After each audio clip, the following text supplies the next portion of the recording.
علیکم ورحمۃ اللہ وبرکاتہ۔ گناہ کبیرہ اور ان کی تباہ کاریوں کے عنوان سے کچھ باتیں آج کی اس نشست میں آپ کے گوش گزار کروں گا۔ اللہ تعالی میری زبان پر کلمۃ الحق جاری فرمائے۔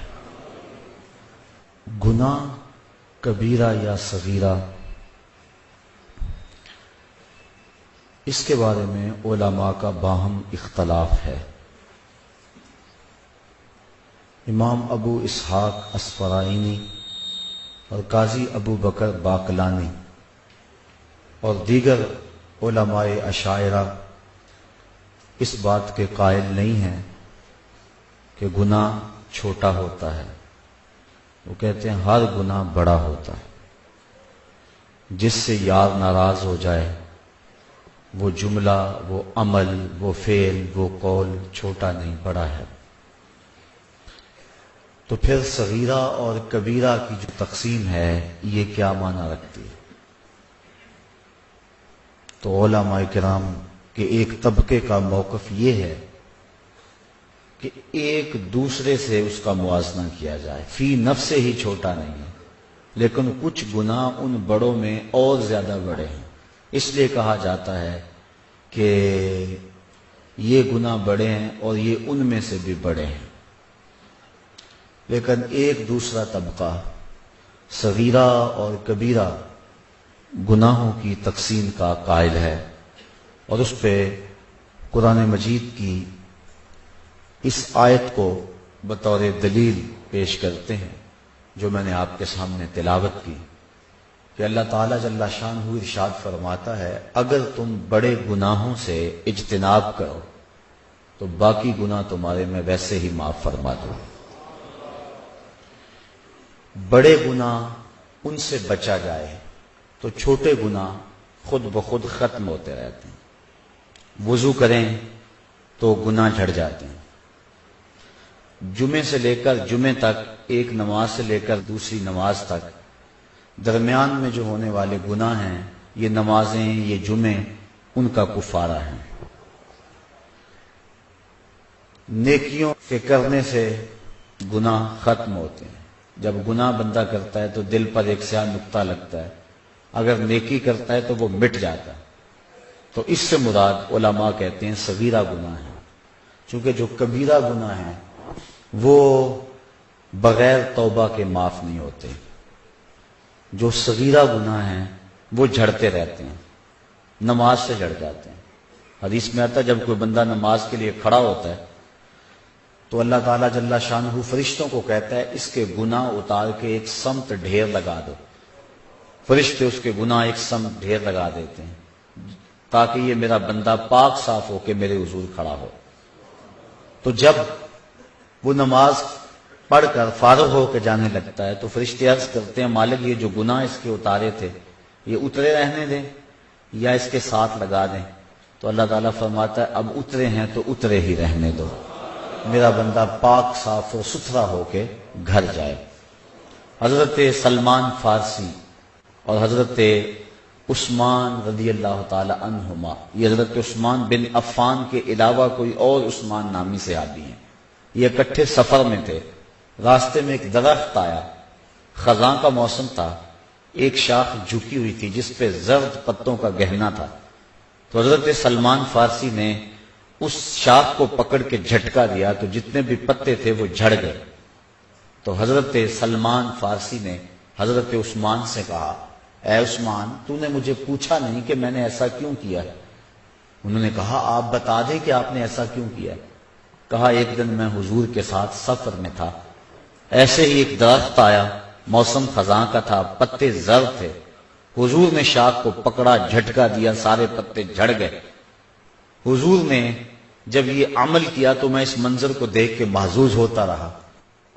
آقا کریم نے میری سمت دیکھا اور فرمایا سلمان تو نے مجھے پوچھا نہیں کہ میں نے ایسا کیوں کیا؟ تو میں نے بھی یوں ہی عرض کی حضور آپ ارشاد کر دیں کہ آپ نے ایسا کیوں فرمایا؟ تو میرے آقا کریم نے ارشاد فرمایا اے سلمان جس طرح میں نے اس شاخ کو پکڑا اور جھٹکا دیا اور اس کے اوپر کوئی پتا باقی نہیں بچا، جب انسان نماز کے لیے کھڑا ہوتا ہے یوں ہی سارے گناہ جھڑ جاتے ہیں۔ تو یہ صغیرہ گناہ ہوتے ہیں، وضو سے جھڑتے ہیں، نماز سے جھڑتے ہیں، نیکی کریں تو گناہ مٹ جاتا ہے۔ انسان کے اچھے اعمال سے، صلہ رحمی سے، شفقت کا ہاتھ کسی یتیم کے سر پہ رکھنے سے اور صدقہ و خیرات کرنے سے، کسی بھوکے کو کھانا کھلانے سے گناہ جھڑتے رہتے ہیں۔ لیکن جو کبیرہ گناہ ہیں وہ توبہ سے ختم ہوتے ہیں۔ اس لیے صغیرہ اور کبیرہ کی تقسیم کا ایک طبقہ قائل ہے، اور احادیث کے اندر مختلف تعداد صغیرہ اور کبیرہ کی ہے۔ بعض علماء کہتے ہیں کہ جو کبیرہ گناہ ہیں ان کی تعداد 7 ہے۔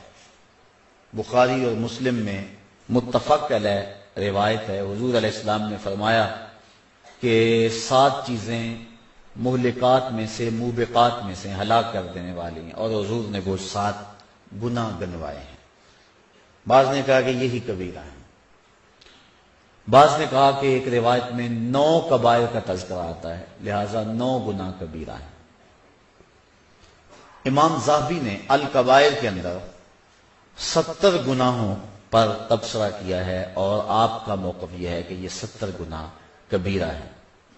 الزواجر کے اندر ابن حجر نے 467 گناہ لکھے اور ان کا عذاب اور ان کی تفصیل آگے لکھی۔ ان کے قول کے مطابق اور تحقیق کے مطابق تقریباً 500 کے قریب گناہ کبیرہ ہے۔ بہرحال اس وقت ان تمام گناہوں کی فہرست اور ان پر گفتگو اس تھوڑے سے وقت میں ممکن تو نہیں ہے۔ چند ایک گناہوں پر کچھ باتیں آپ کے گوش گزار کروں گا۔ امام بخاری نے اس روایت کو نقل کیا ہے، اللہ کے محبوب علیہ السلام نے ارشاد فرمایا، الا انبئکم باکبر الکبائر، فرمایا لوگوں میں تمہیں بڑے بڑے گناہوں کی خبر نہ دوں؟ صحابہ نے حضور سے یہ بات سنی اور آقا نے ثلاثاً 3 مرتبہ یہ کہا، میں تمہیں بڑے بڑے گناہوں کی خبر نہ دوں؟ صحابہ نے عرض کی بلا یا رسول اللہ، کیوں نہیں حضور، آپ ارشاد فرمائیں۔ تو حضور نے ارشاد فرمایا، الاشراک باللہ وعقوق الوالدین وجلس وکان متکئا فقال الا وقول الزور، فرمایا ایک اللہ کے ساتھ کسی کو شریک ٹھہرانا ہے، دوسرا والدین کی نافرمانی کرنا ہے۔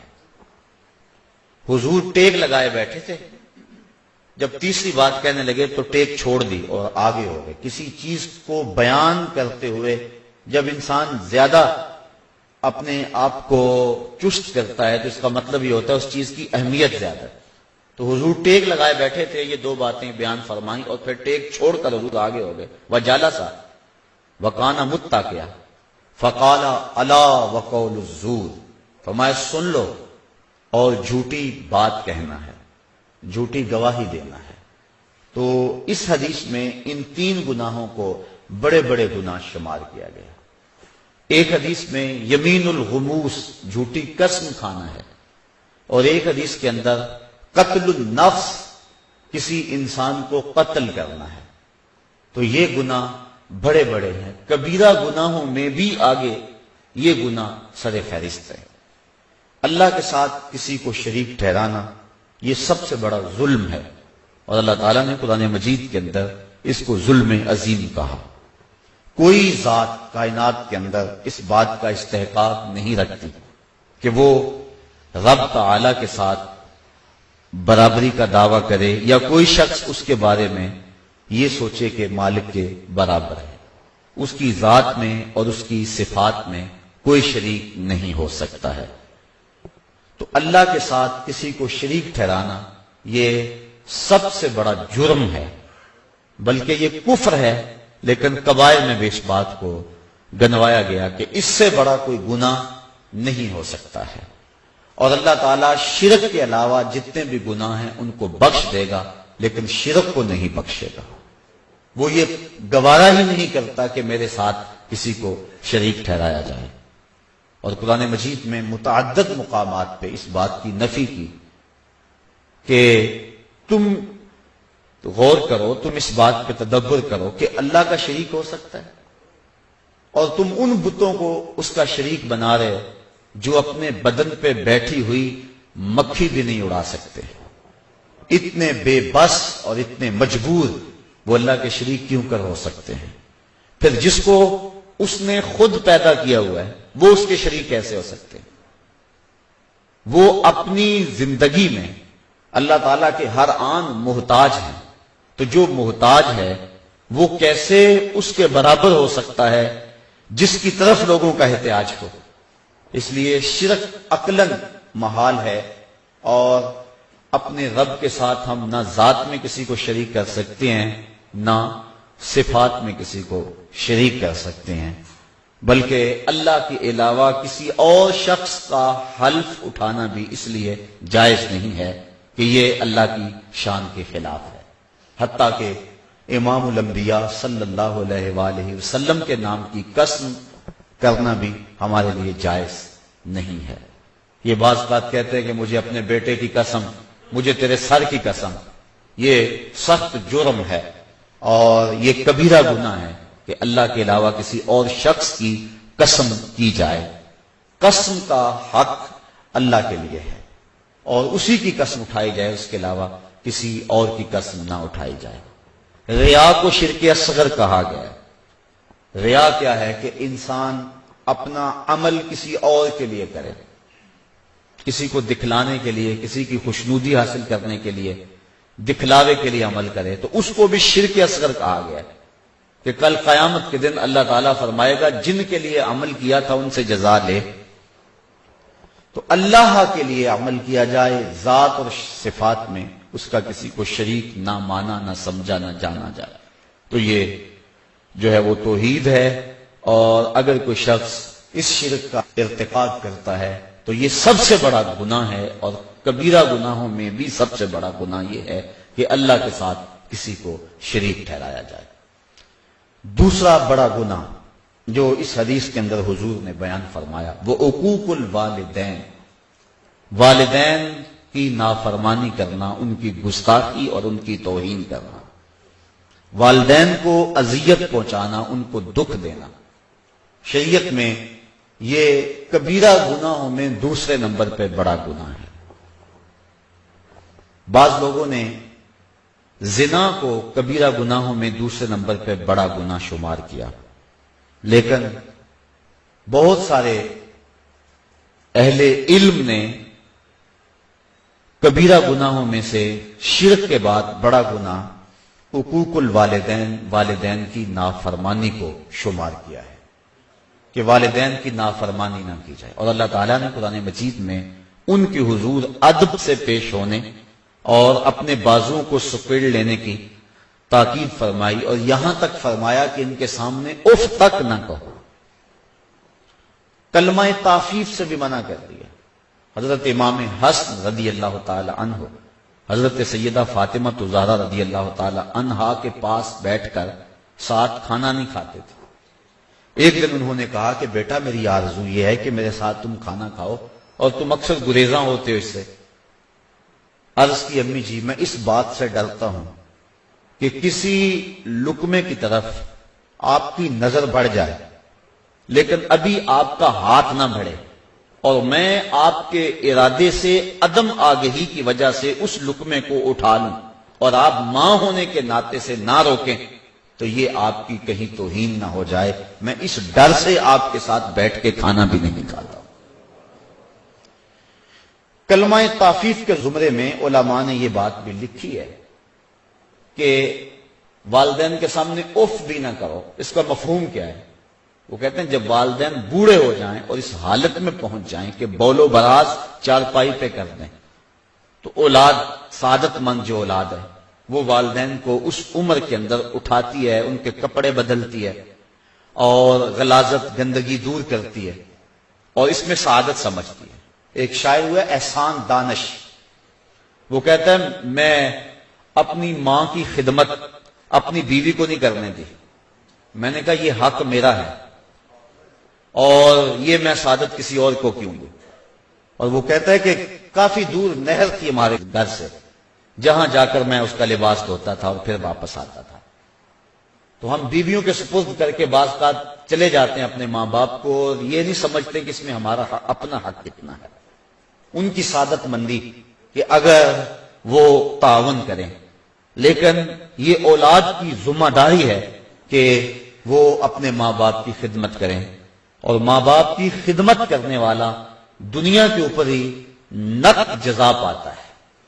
ایک روایت کے اندر میں نے پڑھا ہے کہ والدین کی خدمت کرنے والا دنیا کے اندر ہی جزا پاتا ہے، آخرت کے اندر جو اس کو ملنی ہے وہ تو ضرور ملے گی، اور اسی طرح جو والدین کی نافرمانی کرتا ہے اللہ اس کے عذاب کو آخرت پر ادھار نہیں چھوڑتا، دنیا پر بھی اس کو ذلیل کرتا ہے جو والدین کو دنیا میں رسوا کرتا ہے۔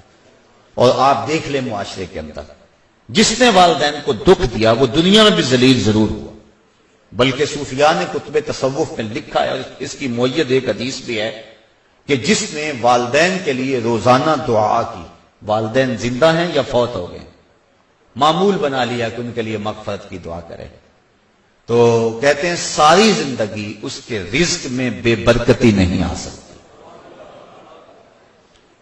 تو ان کی خدمت کو شعار بنانا اور ان کی خدمت کو سعادت سمجھنا یہی عزتوں کا ظرف ہے۔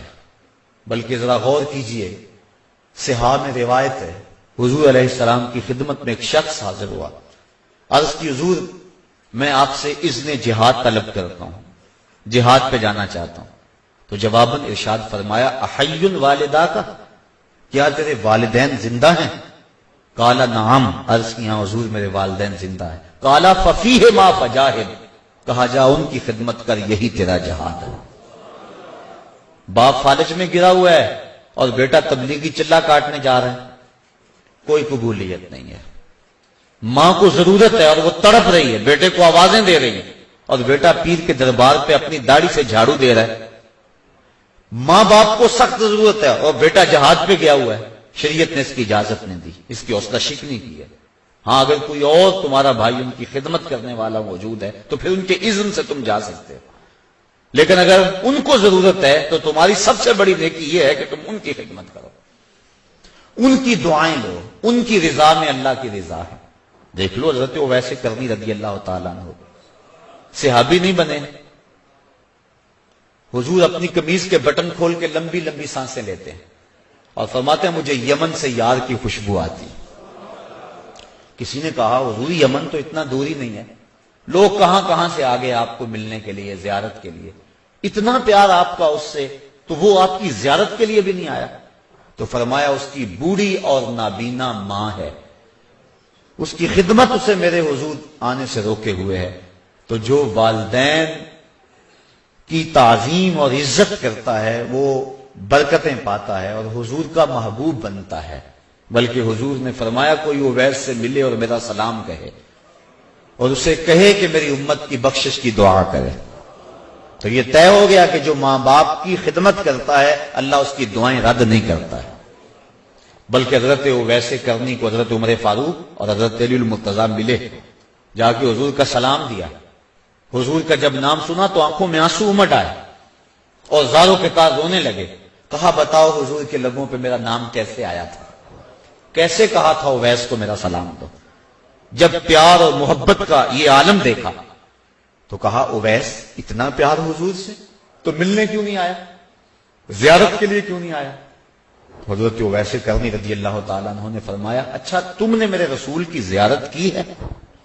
کہا ہاں، صبح و شام حضور کے قرب میں رہتے تھے۔ کہا بتاؤ پھر حضور کے ابرو جڑے ہوئے تھے یا کھلے ہوئے تھے؟ اب یہ ایک لمحے کے لیے حیران ہو گئے۔ کہا میں نے نہیں کی، مجھ سے پوچھ لو۔ کوئی دور سے دیکھتا اسے جڑے ہوئے نظر آتے، قریب آ کے دیکھتا اسے کھلے ہوئے نظر آتے۔ معلوم ہوا جو ماں باپ کی خدمت میں لگا ہوا ہے وہ حضور کے قرب سے بھی محروم نہیں ہے، وہ حضور کے قرب کی دولت سے بھی مالا مال ہے۔ تو والدین کے ساتھ حسن سلوک کرنا اس کی تاکید کی گئی اور ان کی ناراضگی سے بچا جائے۔ جب والدین ناراض ہو جائیں تو رب ناراض ہو جاتا ہے۔ اللہ کی رضا والدین کی رضا میں چھپی ہوئی ہے اور اس کی ناراضگی والدین کی ناراضگی کے اندر چھپی ہوئی ہے۔ اللہ اکبر۔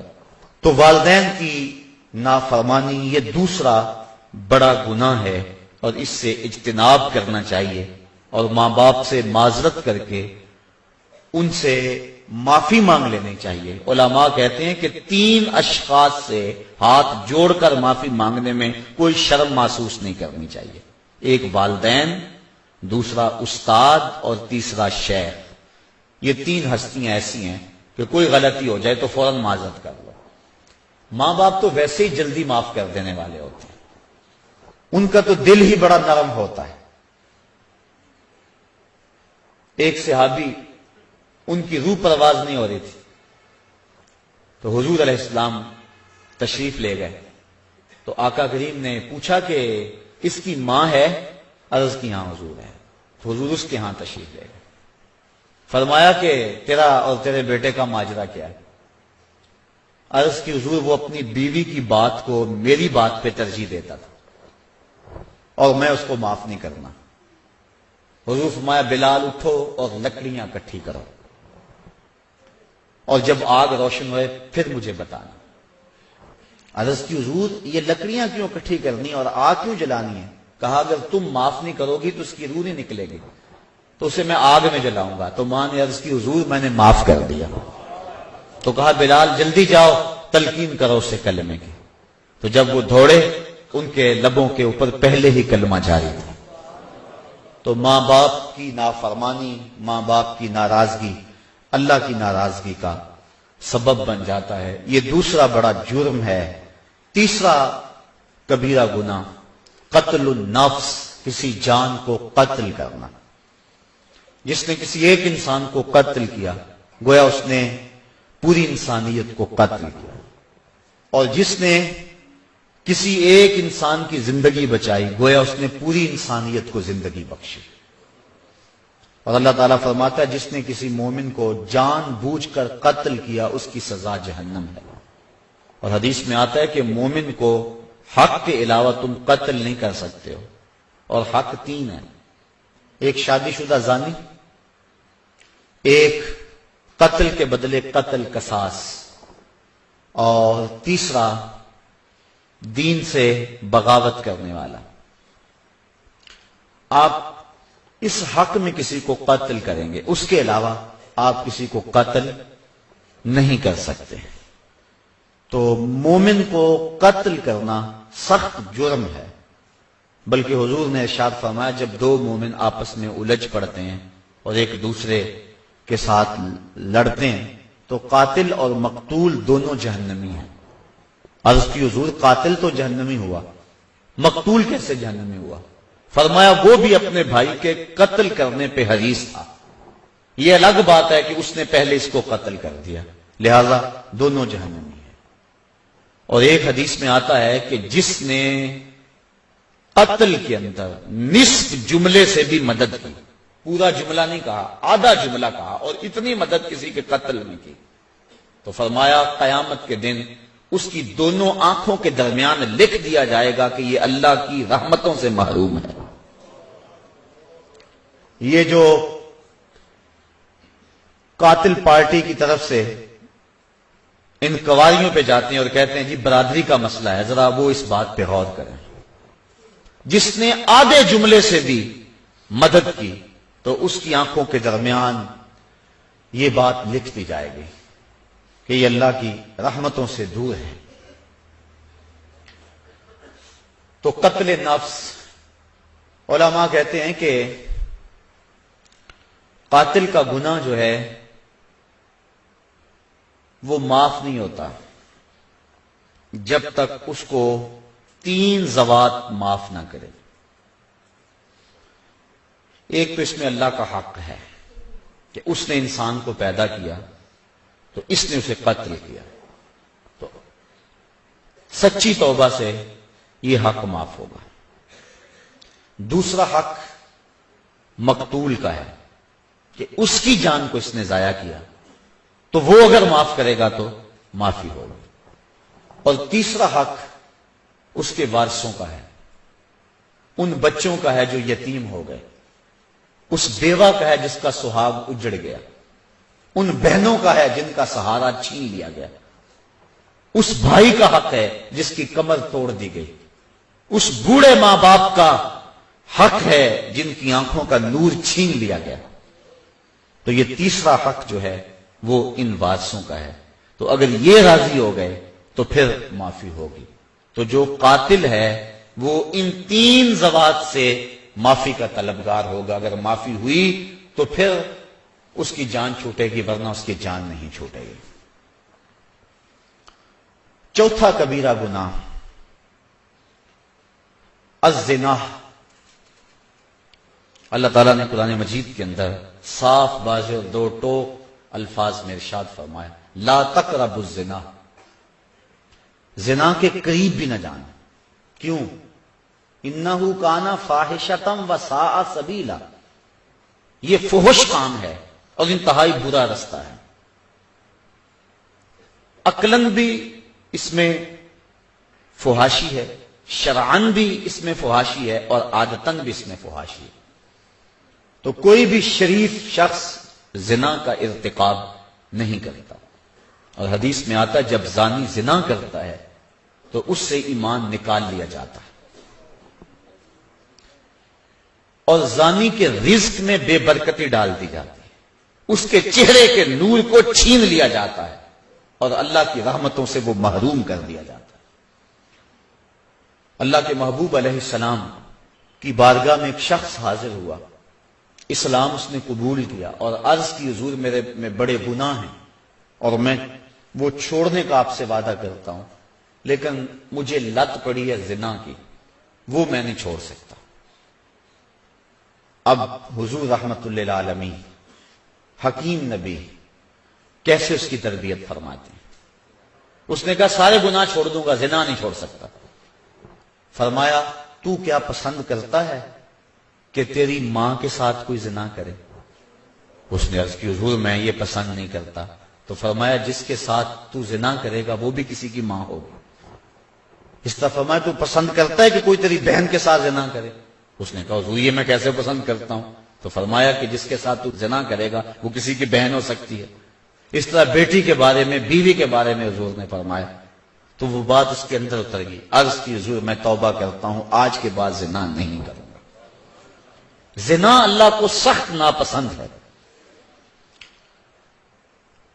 اللہ تعالی جل شانہ نے حد مقرر فرمائی، جو شخص زنا کرتا ہے اس کو 100 کوڑے مارو. اور اگر کوئی شادی شدہ ہے اور پھر اس شادی شدہ سے اس فعل کا ارتکاب ہوتا ہے تو شریعت میں حکم ہے کہ اس کو سنسار کیا جائے. اللہ تعالیٰ گوارا نہیں کرتا کہ وہ میری زمین پہ رہے. کہا اس کو سنسار کر دو، پتھر مار مار کے ہلاک کر دو، یہ اس کی سزا ہے. تو زنا ایک ایسا جرم ہے. حضور علیہ السلام فرماتے ہیں کہ میں نے ایک خواب دیکھا اور میں نے وہاں دیکھا کہ ایک تنور ہے جس کے اندر سے چیخوں کی آواز آ رہی ہے، اور میں آگے بڑھا دیکھوں کہ اس میں کیا ہے. تو کیا دیکھتا ہوں کہ اس کے اندر آگ کے شعلے بھڑک رہے ہیں، اور اس میں کچھ برہنہ مرد اور برہنہ عورتیں ہیں. اور جب آگ کے الاؤ اور آگ کے شعلے ان کے جسم کو جلساتے ہیں تو وہ چیختے ہیں اور شور کرتے ہیں اور اچھلتے ہیں. میں نے جبریل سے پوچھا کہ یہ لوگ کون ہیں؟ تو جبریل امین نے کہا حضور یہ وہ لوگ ہیں جو زنا کیا کرتے تھے. اور ایک روایت جو میں نے پرسوں بھی آپ کے سامنے رکھی کہ 3 اشخاص کی طرف اللہ نظر رحمت نہیں کرے گا، اور نہ ان کو پاک کرے گا، اور نہ ہی اللہ تعالی جل شانہ ان کی طرف جو ہے وہ دیکھے گا. وہ 3 اشخاص میں سے پہلا شخص شیخ زان، وہ شخص جو بوڑھا ہو گیا ہے لیکن زنا نہیں چھوڑتا ہے.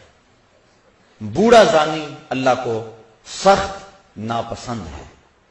تو یہ ایسا کبیرہ گناہ ہے جس سے حضور نے ارشاد فرمایا کہ جس قوم میں زنا پھیل جاتا ہے اس قوم کے اندر ایسی بیماریاں جنم لیتی ہیں جو اس سے قبل تم نے نہیں سنی ہوں گی. یہ ایڈز کے نام سے بیماری صاحب کا اس کی مثال بھی نہیں ہے. تو جس قوم کے اندر یہ برائی پھیلتی ہے اس میں ایسی نئی نئی بیماریاں جنم لیتی ہیں اور اللہ کی رحمتیں اس قوم سے اٹھا لی جاتی ہیں.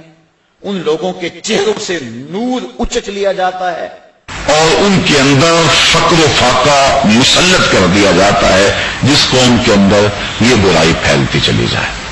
چھٹا کبیرہ گناہ جس کی نشاندہی کی گئی الربا، سود۔ سود کے بارے میں حضور نبی رحمت صلی اللہ علیہ وسلم نے ارشاد فرمایا کہ اس کا کھانے والا، اس کا کھلانے والا، اس کا لکھنے والا، اس کی رقم پہ گواہ بننے والا سارے وزر یعنی گناہ میں برابر ہیں۔ اور سود کی جو سزائیں ہیں وہ بہت ساری ہیں، اور سب سے کم درجہ جو ہے حضور علیہ السلام نے فرمایا وہ اس کے برابر ہے کہ جیسے کوئی شخص اپنی ماں کے ساتھ زنا کرتا ہے۔ آج ہمارے اس معاشرے کے اندر سود کی لعنت سرایت کر گئی ہوئی ہے، اور اس کا نام بدل کے ہم اس کو اختیار کیے ہوئے ہیں۔ اگر شراب کی بوتل پہ روح افزا کا لیبل لگا لیا جائے تو اس کی ماہیت تو نہیں بدلتی۔ تو سود کا ہم نے مختلف انداز سے اس کے نام رکھ لیے، اور معاشرے کے اندر ہم کہتے ہیں کہ جی ہمارا کام ہی نہیں چلتا، کیا کریں، مجبور ہے، اور کئی کئی بہانے ہیں لوگوں کے پاس، اور کئی کئی باتیں اس حوالے سے۔ قرب قیامت کے فتنوں کو بیان کرتے ہوئے ارشاد فرمایا کہ قرب قیامت میں اگر کسی کے پاس سود نہیں پہنچے گا تو اس کا دھواں ضرور پہنچے گا، یعنی ایسے حالات بن جائیں گے، لوگ اللہ سے اتنے دور ہو جائیں گے۔ تو سود ایک ایسی بیماری ہے، ایسا جرم ہے کہ جس کی سزا قیامت کے دن اللہ تعالیٰ نے قرآن مجید میں فرمائی کہ وہ ایسے اٹھایا جائے گا جس طرح کسی شخص کو شیطان نے مس کیا ہوا ہے، اور اس کی جو حالت ہوتی، یہ جو کہتے ہیں اس کو جن آ گیا اور اس کو اپنی ہوش نہیں رہتی، گرتا ہے دائیں بائیں، جو سود خور ہے کل قیامت کے دن اس طرح اٹھایا جائے گا کہ جس طرح کسی کو شیطان نے مس کیا ہو، اور وہ جس طرح مجنون اور اس کی حالت غیر ہوتی ہے، قیامت کے دن اس طرح جو ہے وہ سود خور اٹھایا جائے گا۔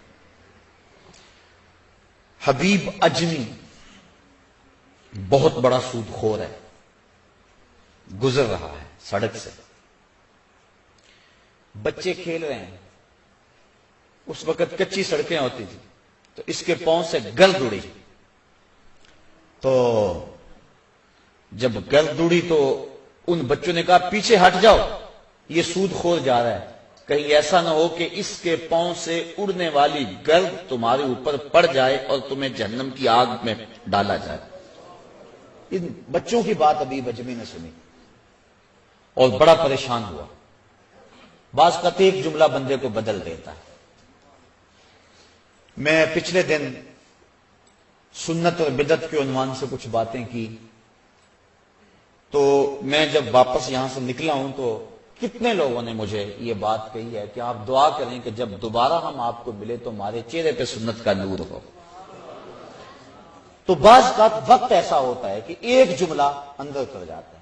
ان بچوں نے کہا پیچھے ہٹ جاؤ، کہیں ابھی بجمی کے پاؤں سے اڑنے والی دھول تمہارے اوپر پڑ گئی تو تم جہنمی نہ ہو جاؤ۔ تو ابھی بجمی بڑا رویا، جہاں گیا وہاں واپس پلٹا اور اس نے پکی توبہ کر لی کہ مالک آج کے بعد سودی کاروبار نہیں کروں گا۔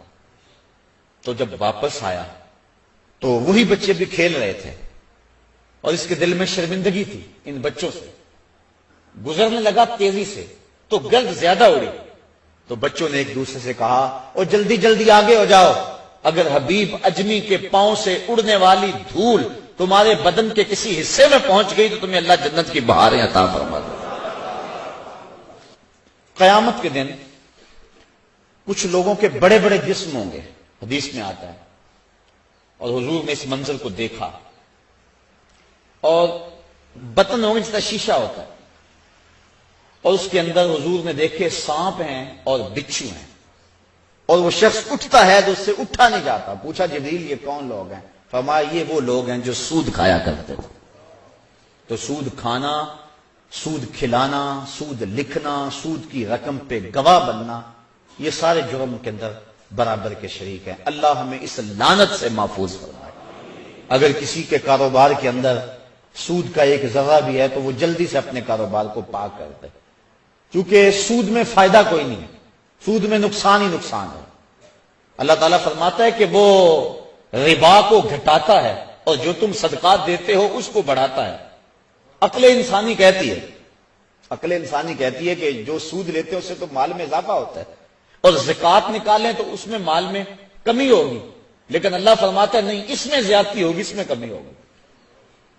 ایک روایت میں آتا ہے کہ جب بندہ صدقہ کرتا ہے تو رحمان اس کو اپنی قدرت کی مٹھی میں لے لیتا ہے، اور پھر اتنی تیزی کے ساتھ وہ صدقہ بڑھتا ہے جس طرح گھوڑا بڑھتا ہے، اور کل قیامت کے دن چھوٹا سا جو صدقہ کیا جائے گا اس کو ایسے ملے گا جس طرح احد پہاڑ ہوتا ہے۔ تو صدقے بڑھتے ہیں اور سود جو ہے اس سے رزق سمٹتا ہے اور زندگی کے اندر بے چینی اور اضطراب پیدا ہو جاتا ہے۔ 7واں گناہ جس کو کبائر میں شمار کیا گیا وہ شراب نوشی ہے۔ ایک روایت میں آتا ہے شارب الخمر کا عابد الوثن، شراب پینے والا بت پوجنے والے کی طرح ہے۔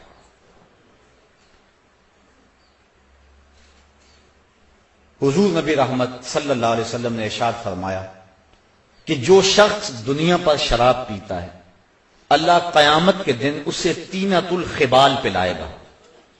صحابہ نے عرض کی حضور یہ طینۃ الخبال کیا ہے؟ فرمایا یہ جہنمیوں کے زخموں کی پیپ ہے، اور علماء کہتے ہیں اتنی بدبودار ہوگی اگر اس کا ایک قطرہ اب دنیا پہ ڈال دیا جائے، انسان تو انسان رہے جانوروں کے دماغ بھی پھٹ جائیں، اتنی بدبودار ہوگی، اور گرم اتنی کہ اگر ایک قطرہ احد پہاڑ پہ رکھ دیا جائے تو پہاڑ پگھل جائے۔ اس کو کہتے ہیں طینۃ الخبال۔ تو طینۃ الخبال ان کو پلایا جائے گا جو شراب پیتے ہیں، اور اللہ تعالیٰ نے شراب کی حد مقرر کی ہے کہ اس کو کوڑے مارے جائیں۔ اور آپ جانتے ہیں کہ شراب کی پہلے حرمت نہیں تھی، اور یہ لوگ عرب کے لوگ ان کی گھٹی میں شراب رکھی ہوئی تھی، اور کئی قسموں کی شرابیں پینے کا مزاج رکھتے تھے، بلکہ اپنی شاعری میں فخر و مباحات کے ساتھ شراب کا تذکرہ کرتے تھے۔ 1000 کے قریب شراب کے نام ہیں لغت عرب میں، اور اس قدر ان کے لیے فخریہ بات تھی۔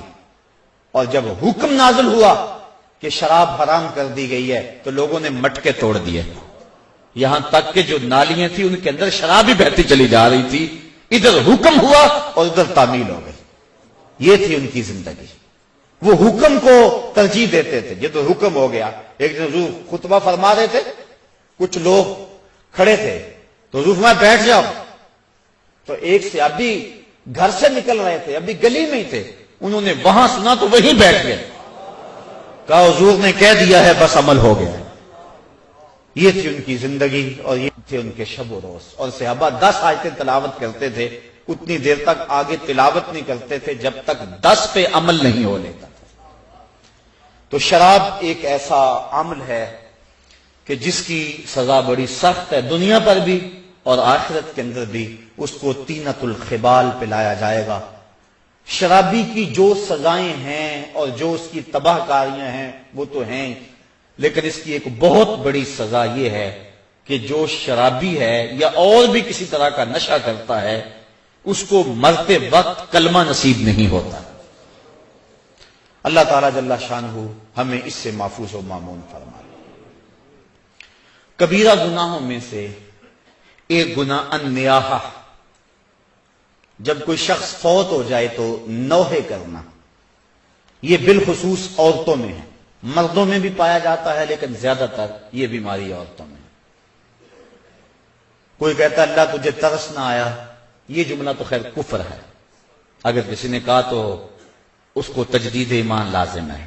جب کوئی دکھ پہنچے تو ظاہر اسلام دین فطرت ہے، اسلام یہ نہیں کہتا کہ تم اظہار غم نہ کرو، لیکن اظہار غم کے 4 طریقے ہیں: دل کا غم، آنکھوں کا غم، زبان کا غم، ہاتھوں کا غم۔ دل کا غم کیا ہے کہ دل دکھ سے بھر جائے، آنکھوں کا کیا غم ہے؟ آنسو بہائیں۔ زبان کا کیا غم ہے کہ واویلا کیا جائے، اور ہاتھوں کا غم کیا ہے کہ گریبان نوچا جائے، منہ پہ تھپڑ مارے جائیں، بال کھینچے جائیں۔ پہلے 2 غم رحمان کی طرف سے اور دوسرے 2 شیطان کی طرف سے۔ فرمایا لیسا منا من ضرب الخدود وشق الجیوب ودعا بدعوی الجاہلیہ، جس نے گریبان پھاڑا، چہرے پہ تماچے مارے اور جہلوں جیسی باتیں کی، فرمایا ہمارے سے اس کا کوئی تعلق نہیں ہے۔ تو نوحے سے منع فرمایا گیا، بلکہ اگر مرنے والے کے دل میں یہ آرزو تھی کہ میرے بعد خوب چیخ پکار پڑے گی، لوگ بڑا روئیں گے، بعض لوگ کہتے ہیں ہمیں کون رونے والا ہوگا، تو اگر کسی کے دل میں یہ ہوگی کہ میرے بعد لوگ روئیں اور عجیب کیفیت بن جائے، تو ایسے نوحے پہ جو راضی تھا، حضور علیہ السلام نے ارشاد فرمایا جب وہ مرتا ہے تو رونے والوں کے رونے کی وجہ سے اس کو قبر میں عذاب ہوتا ہے، جتنا لوگ زیادہ روئیں گے اتنا ہی اس کو عذاب دیا جاتا، اگر وہ اس پہ راضی تھا۔ لیکن اگر راضی نہیں تھا تو علماء نے تعبیر کی ہے کہ جو رونے والوں کا عذاب اہل قبور کو ہوتا ہے تو وہ انہی پر ہے، جو نہیں راضی تھے ان پر نہیں ہے، تو نوحے سے منع کر دیا گیا۔ باقی آنکھوں سے آنسو بہائے جا سکتے ہیں، بلکہ وہ اظہار محبت ہے۔ جب حضور کا بیٹا انتقال کر گیا، شہزادہ رسول حضرت ابراہیم علیہ السلام، تو حضور تشریف لائے، سرہانے پہ بیٹھے، بیٹے کی پیشانی پہ ہاتھ رکھا، وَأَيْنَا رَسُولِ اللَّهِ تَدْمَعَانِ، حضور کی آنکھوں سے آنسو جاری تھے، اور حضور نے زبان سے کیا کہا بیٹا ابراہیم آنکھیں رو رہی ہیں، دل غم زدہ ہے، لیکن زبان سے وہی کہوں گا جس سے رب راضی ہوگا، زبان سے ایسا جملہ نہیں نکالوں گا جس سے میرا رب ناراض ہو جائے۔ تو یہ جو نوحہ ہے، مرتے وقت عورتیں جس انداز میں، حالانکہ تلقینیں صبر کرنے کی ضرورت ہوتی ہے، جب آپ کسی کے ہاں جائیں، فوتگی ہو گئی ہو، تو کوشش کریں کہ ان کو ایسا جملہ کہے جن سے اس کی ڈھارس بن جائے، نہ یہ کہ کوئی ایسی بات کر کے ان کے جذبے کو اور آگے بڑھا دے اور ان کی آنکھ کو اور زیادہ تاؤ دے، ایسا نہیں ہے، بلکہ تلقین صبر کرے۔ ایک عورت کسی قبر پہ بیٹھ کے رو رہی تھی، حضور علیہ السلام گزرے تو فرمایا اصبری یا امت اللہ، اے اللہ کی لونڈی صبر کر۔ اسے نہیں پتا کہ یہ گزرنے والا کون ہے، وہ غم میں بیٹھی ہوئی تھی، اس نے کہا تجھے یہ دکھ پہنچا ہوتا تجھے پتا چلتا۔ تو کسی نے اس کو بتایا کہ تو کیا کیا بیٹھی ہے، یہ تو حضور تھے، تو وہ سخت پریشان ہوئی، تو حضور نے فرمایا صبر وہ ہے جو پہلے صدمے پہ کیا جائے، الصبر عند الصدمۃ الاولی، جو پہلے صدمے پہ صبر کیا جائے وہی صبر ہوتا ہے۔ جب آہستہ آہستہ دکھ آتے جاتے ہیں تو انسان عادی بن جاتا ہے، تو جب تکلیف پہنچتی ہے تو اس وقت مومن کیا کہتا ہے، انا للہ و انا الیہ راجعون۔ اور علماء نے یہ بھی لکھا ہے کہ صبر کی تعریف یہ ہے کہ معمولات عبادت قضا نہ ہو، جو ایسا کرے وہ صابر ہے۔ یہ نہیں ہے کہ تکلیف آ گئی تو اب نماز بھی جاتی رہے، نہیں، وہ معمولات اپنے معمول پہ جاری رہے۔ حضرت صدیق سختی رضی اللہ تعالی عنہ کا بیٹا فوت ہو گیا، جوان سال، تدفین و تجہیز تکفین میں لگے رہے، ایک نماز قضا ہو گئی۔ بعد میں لوگ آپ سے تعزیت کرنے آتے رہے، افسوس کرنے آتے رہے، تو جب آپ نے شام کو اٹھتے ہوئے چٹائی اٹھائی، فرمایا کیسا دور آ گیا، میرا بیٹا فوت ہو گیا ہے، سارے شہر نے آ کے افسوس کیا ہے، اور میری نماز فوت ہوئی ہے، کسی ایک نے بھی نہیں پوچھا ہے۔ تو معمولات عبادت ان کو برقرار رکھا جائے، یہ صبر ہے۔ تو یہ جو نوحے عموماً عورتیں بالخصوص پڑھتی ہیں، تو بلکہ ایک روایت میں آتا ہے 7 اشخاص ایسے ہیں کہ جب ان کو تم قبر میں دفن کر کے آتے ہو تو ان کا رخ قبلے سے پھیر دیا جاتا ہے۔ فرمایا فاذهبوا وانبشوا قبورکم، جاؤ جا کے ان کی قبریں اکھیڑ کے دیکھ لو، اگر ایسا نہ پاؤ تو پھر مجھے آ کے کہنا کہ میں نے کیا کہا تھا۔ اور ان اشخاص کو حضور نے گنوایا، ان میں شرابی بھی ہے، اس میں ذخیرہ اندوز بھی ہے، اور اس میں آخری جو ہے 7واں والنائحۃ، اور نوحے پڑھنے والی عورت جو اور لوگوں کے جذبات کو بھڑکاتی ہے۔ لوگ کہتے ہیں فلاں نے وین کی حد کر دی، وہ بچے بھی رو پڑے جی ایسی حد کر دی، یہ منع ہے، یہ شریعت نے ہمیں اس سے روکا ہے۔ تلقین صبر کیا جائے، مرنے والے کے لیے دعا کی جائے، اور اللہ سے رحمت کی امید رکھی جائے، اور انا للہ و انا الیہ راجعون پڑھا جائے۔ ہاں آنکھوں سے آنسو بہیں، دل غم زدہ ہو، ظاہر ہے جس کا گھر کا چراغ بجھ گیا اس کو سکون تو نہیں ہوگا، جس کا بھائی چلا گیا کمر تو ٹوٹ گئی اس کی، جس کا شوہر چلا گیا زندگی اجاڑ ہو گئی، جس کا بیٹا چلا گیا اس کا تو کلیجہ کٹ گیا، دکھ تو بڑا ہے، لیکن امتحان بھی یہ ہے، اور مومن جب مصیبت پہ صبر کرتا ہے اللہ اس کو اجر دیتا ہے۔ ایک گناہ ترک صلاۃ یہ بھی کبیرہ گناہ ہے، بلکہ حضور نے فرمایا من ترک الصلاۃ متعمدا فقد کفر، جس نے جان بوجھ کر نماز چھوڑی اس نے کفر کیا۔ حضرت امام احمد بن حنبل تو تارک صلاۃ کے کفر کے قائل ہیں، لیکن باقی ائمہ امام شافعی، امام مالک اور امام اعظم ابو حنیفہ وہ فرماتے ہیں کافر نہیں ہے، قد کافر یعنی کافروں والا کام کیا اس نے، خود کافر ہوا نہیں اعتقاداً، لیکن گناہ کبیرہ ہے، تو اس کی سزا کیا ہے؟ امام مالک اور امام شافعی پھر اس میں اختلاف کرتے ہیں، وہ کہتے ہیں اس کی سزا یہ ہے کہ وہ توبہ کرے ورنہ اس کو قتل کرو، لیکن امام اعظم ابو حنیفہ فرماتے ہیں کہ اس کی سزا یہ ہے کہ اس کو قید کر دیا جائے تاں کہ وہ توبہ کرے اور اس کو پھر حاکم وقت چھوڑے۔ اور حضرت شیخ سعدی فرماتے ہیں بے نمازی کو قرض نہ دو، جو اللہ کا قرض ادا نہیں کرتا تمہارا کیسے ادا کرے گا۔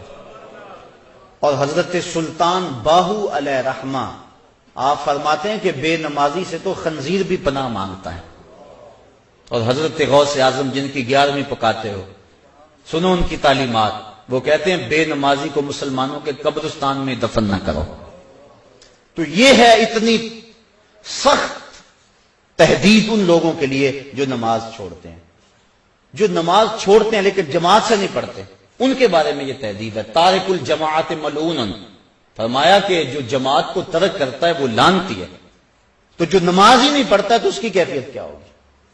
تو ترک صلاۃ سخت جرم ہے، قیامت کے دن کچھ لوگ جہنم کی طرف دھکیلے جا رہے ہوں گے۔ اللہ تعالیٰ قرآن مجید میں فرماتا ہے ان سے کچھ لوگ پوچھیں گے ما سلککم فی سقر، تم جہنم میں کیوں جا رہے ہو؟ تو وہ جواباً کیا کہیں گے؟ لم نک من المصلین، ہم نماز نہیں پڑھا کرتے تھے، یعنی ہمارا جہنم میں جانے کا سبب یہ ہوا کہ ہم نماز نہیں پڑھا کرتے تھے۔ اور صاحبو اللہ کے محبوب کا ایک فرمان سنو اور غور سے سنو، حضور فرماتے ہیں کہ جو بے نماز ہے کل قیامت میں اس کو جس صف میں دشمنان خدا فرعون، حامان، قارون کھڑے ہوں گے، بے نمازی کو صف میں کھڑا کر دیا جائے گا۔ کیا ہم میں سے کوئی گوارا کرتا ہے کہ دشمنان خدا کی صف میں کھڑے کر دیے جائیں؟ اگر نہیں گوارا کرتے تو عزم کریں کہ آج کے بعد نماز نہیں چھوڑیں گے۔ صرف رمضان میں فرض نہیں ہے، رمضان المبارک کے علاوہ بھی نماز فرض ہے۔ اور اس معمول کو یہ اللہ نے کرم کیا کہ مسجدوں کے در کھل گئے، شیطان راستے سے ہٹ گیا اور مسجدیں آباد ہو گئیں، پیشانیاں سجدوں سے آشنا ہو گئیں، دل اس کی محبت سے سرشار ہو گئے۔ اور سحری کا منظر کتنا حسین ہوتا ہے، افطاری کے لمحے کتنے حسین ہوتے ہیں۔ اور کبھی غور کرنا، جب ہم یہاں درس سے فارغ ہوتے ہیں تو باہر کا ذرا منظر اس وقت دیکھنا، ایسا لگتا ہے جس طرح رحمت ربی اتر رہی ہے۔ عجیب کیفیت میں تو محسوس کرتا ہوں کہ اللہ کا قرآن سنا، اس کا دین سنا، اس کے پیغام کو سنا تو ایسی کیفیات نصیب ہو جاتے ہیں۔ یہ رمضان کے اشرائے رحمت سے چھنتا ہوا نور ہے جو ہمارے من میں اجالے پیدا کر رہا ہے۔ تو یہ جو ہمیں توفیق نصیب ہوئی رمضان میں نماز کی، دعا کریں کہ یہ تسلسل سے باقی رہے، اور یہ جن گناہوں کی نشاندہی کی گئی ہے اللہ ہمیں بچنے کی توفیق دے، جن کی نہیں بھی کی گئی ہمیں پتہ ہے کہ گناہ کیا ہے۔ حضور نے فرمایا کہ جو تیرے سینے میں کھٹکے اور تو لوگوں کے اس پر مطلع ہونے سے ڈرے وہ گناہ ہے، ما حاک فی صدرہ، تو ہمیں پتہ ہے گناہ کیا ہے اور نیکی کیا ہے۔ ہمیں اپنی زندگی کو ایک خوبصورت نظم دینا چاہیے اور زندگی کو نیکیوں کا حسن دینا چاہیے۔ اللہ مجھے آپ کو اپنی رحمتوں